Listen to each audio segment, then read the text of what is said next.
સ્વાભિમાન સેનાએ મુન્દ્રા તાલુકામાં આવેલ CFS-MT વેરહાઉસ પાર્ક વગેરે એકમો દ્વારા સ્થાનિક રોજગારી સહિત કાયદાઓના ઉલ્લંઘન મુદ્દે મામલતદારને આવેદનપત્ર આપ્યું.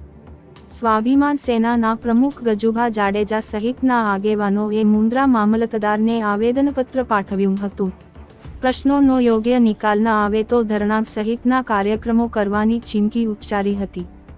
આવેદનપત્ર આપતી વખતે ચંદુભા જાડેજા, ભગીરથસિંહ જાડેજા, અનિરુદ્ધસિંહ જાડેજા, સુલતાનસિંહ, કુલદીપસિંહ જાડેજા વગેરે આગેવાનો ઉપસ્થિત રહ્યા હતા.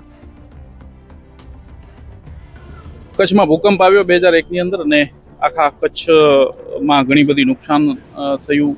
કચ્છ પડી ભાંગ્યું. એના બાદ કચ્છને ઊભું કરવા સરકારે ઘણા બધા ઉદ્યોગોને કચ્છની અંદર આવકાર આપ્યો અને ટેક્સ માફી આપી. ઘણી બધી કચ્છની અંદર રહેલી સરકારી ટાવર્સ પૈકીની જમીનો પણ ઉદ્યોગોને આપી, જેના થકી કચ્છની અંદર ઘણું બધું ઔદ્યોગિકરણ થયું. ઉદ્દેશ્ય તો કચ્છને ઊભું કરવું, કચ્છના સ્થાનિક લોકોને ઊભું કરવું, પરંતુ હકીકત એવી બની નથી. આજે એ બાબતે અમે આવેદન આપ્યું છે કે મુન્દ્રા તાલુકાની અંદર આવેલા ઘણા બધા CFS કન્ટેનર એમ્ટી યાર્ડ છે અને ઘણા બધા વેરહાઉસ છે, જેઓ તમામ સરકારી કાયદાઓનો ભંગ કરે છે. ખાસ કરીને શ્રમ અને રોજગાર વિભાગનો એક ઠરાવ છે કે સ્થાનિકોને 85% રોજગારી મળવી જોઈએ. એ ઠરાવનો સરેઆમ આ ઔદ્યોગિક એકમો ભંગ કરી રહ્યા છે અને સ્થાનિકોને રોજગારી મળતી નથી. સરકારનો જે ઉદ્દેશ્ય હતો એ આ કારણોસર પરિપૂર્ણ નથી થયો. સાથે અન્ય ઘણા પણ નિયમો છે, જેમ કે CSR એક્ટિવિટી કરવી, કોઈ પણ ઔદ્યોગિક એકમ હોય, કોઈ પણ ધંધાકીય પેઢી હોય, જેને 2% પોતાના માર્જિનમાંથી CSR એક્ટિવિટી રૂપે સામાજિક વિકાસ માટે રૂપિયા વાપરવાના હોય છે.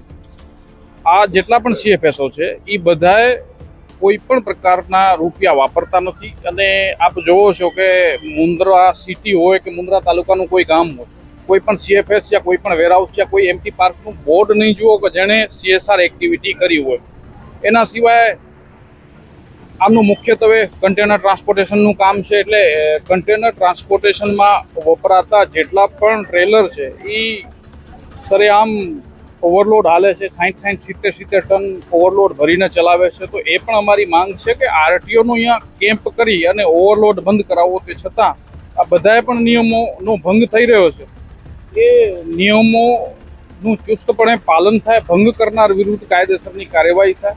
એના સિવાય લેબર લોને લગતા પણ ઘણા બધા નિયમોના ભંગ થઈ રહ્યા છે. એ પણ અમે મામલતદાર વતી કલેક્ટરશ્રીને વિનંતી કરેલ છે અને જે તે અલગ અલગ ઓથોરિટીઓ છે એ તમામ ઓથોરિટીઓને જાણ કરી અને એમના અધિકારીઓ આવીને અહીંયા ઇન્સ્પેક્શન કરે અને જે પણ નિયમ ભંગ કરતા હોય એની વિરુદ્ધ કાયદેસરની કાર્યવાહી કરી અને નિયમ પ્રમાણે તમામ કાર્યવાહી ચાલે એવી અમારી માંગ આજે અમે કરી છે.